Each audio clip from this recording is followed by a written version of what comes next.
I run toward the barn, realizing, even through the haze of alcohol, adrenaline, and moonlight, that Frank could turn on me and kill me without a second thought, or even a first thought.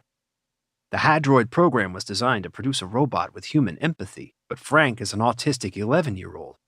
Empathy is not his strong suit. I knew all this when I made the decision to go ahead with the transplant, and now I'll get to meet the fruits of my wisdom face to face. When I step through the hole in the barn wall, I see that Frank has found a pile of old steel T-posts. He picks one up, and its 6-foot length looks tiny in his huge robot fist. He easily wraps the steel post into a tight ball, like a man might roll up a garden hose or ball up some string, and then hurls it like a baseball at the tractor in the field. The steel shoots across the field, pierces the motor cowling of the tractor, and buries itself in the engine. Then Frank picks up another T-post and begins swinging it wildly, smashing everything in sight.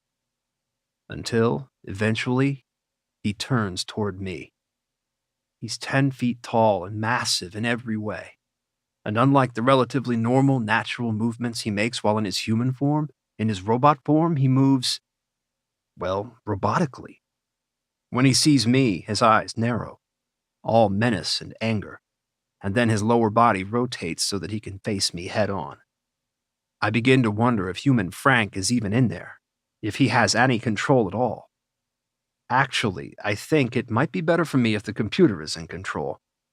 After all, I'm not holding any weapons. There are no rules of engagement that would call for the killing of an innocent, defenseless civilian. Still, Frank steps angrily toward me and draws back the T-post to strike.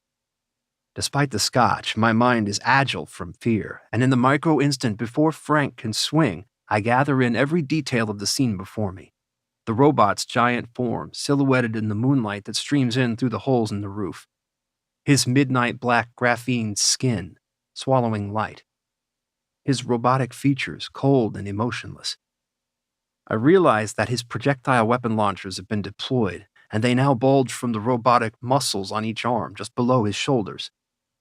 Though I know there are no rockets or bullets available to him, the mere fact that the launchers are deployed nevertheless tells me that Frank has somehow activated the onboard weapons firing system, which he should not have been able to do.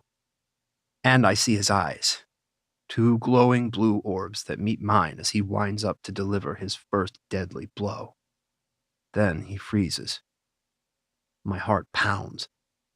In that split second, when the computer brain of the man-child is silently debating my fate, I reach into my pocket and pull out Frank's bolt, the one I picked up when I first powered Frank down in the barn.